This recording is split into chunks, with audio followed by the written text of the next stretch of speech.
Berenstain, Bears in the Dark by Stan Jan Berenstain. Being afraid of the dark doesn't just happen to you. It happens, sometimes, to little bears too. "Brother Bear," said Sister impatiently, "are you going to take all day to pick your books?" Sister and Brother Bear were at the Bear Country Library. Sister had already chosen her books and was waiting at the checkout desk. "Hold your horses," said Brother.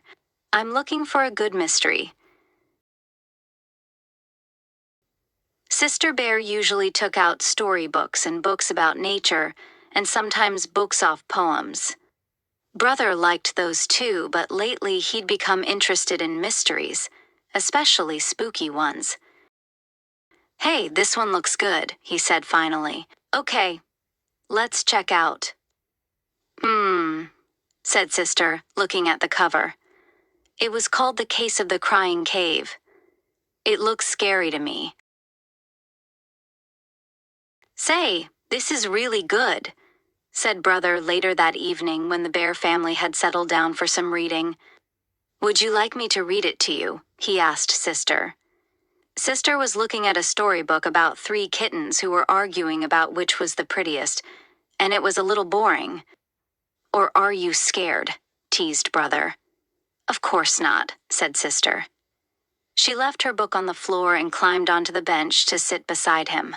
The mystery began quietly. It told about some Bear Scouts who were on an overnight campout. When the Scouts discovered a dark, secret cave, Brother's mystery began to get a little exciting. And when the cave began to cry and wail, it was anything but quiet. Cried the deep, dark, mysterious cave, read Brother with a lot of expression. "Stop," said Sister, putting her fingers in her ears. "That's enough." And she went back to her storybook. Scaredy bear," teased Brother.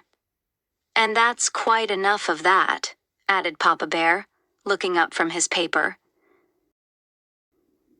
At the cubs' bedtime, Papa and Mama said goodnight, turned off the light, and left the cubs in the usual sleepy darkness.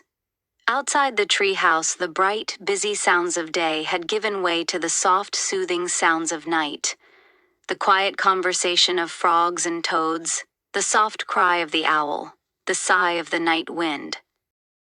And if you listened very hard, you could almost hear the softest sound of all.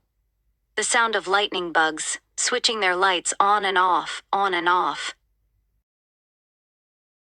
But inside the treehouse, Sister Bear wasn't even beginning to fall asleep. That night the dark didn't seem the least bit quiet and sleepy. In fact, it seemed like the spooky darkness of a scary cave. And the friendly old chest of drawers and funny clothes tree that Papa had made didn't seem so friendly and funny.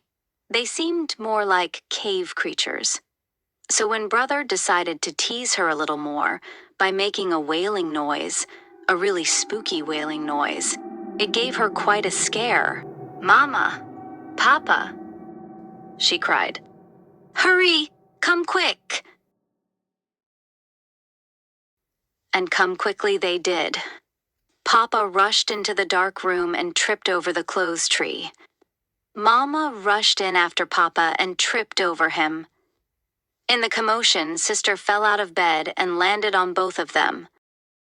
Then Brother, who had started it all with his spooky wail, turned on the light. What a mess! Sister, still scared, was holding on to Papa. Papa was holding on to the toe he had stubbed. And Mama was looking for the nightcap she had lost in the confusion. All 3 of them were pretty annoyed with Brother Bear. It turned out to be a very long night in the bear's treehouse.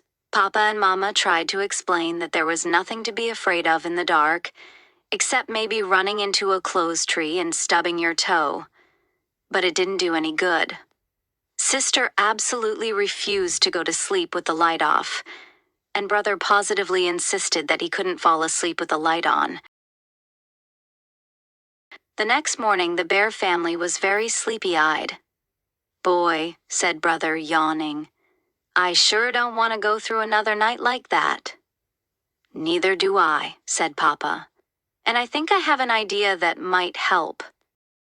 He took Sister's hand. Come with me, he said. Where are we going? She wanted to know. Up to the attic. The attic? But it's dark in the attic even in the daytime. I know, said Papa, but there's something I want to show you. Anyway, there's nothing so special about the dark. It's just part of nature, like the light.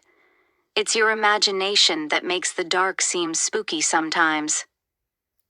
What's imagination? Asked Sister. Imagination is what makes us think that chests of drawers and clothes trees are cave creatures. I wish I didn't have one, said Sister. Don't say that, said Papa. A lively imagination is one of the best things a cub can have. It's imagination that lets us paint pictures, make up poems, invent inventions. The trick is to take charge of your imagination and not let it take charge of you. When they got to the attic, Papa began to rummage through boxes, looking for something. Sister tried to follow Papa's advice and not let her imagination take charge. And it worked. A spooky shape turned out to be the shadow of some old tools.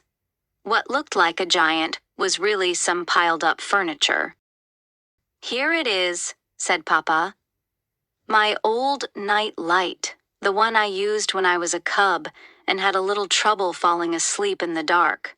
Sister couldn't quite believe that her big, powerful Papa was ever afraid of the dark. Oh, sure, said Papa. Most of us are at one time or another.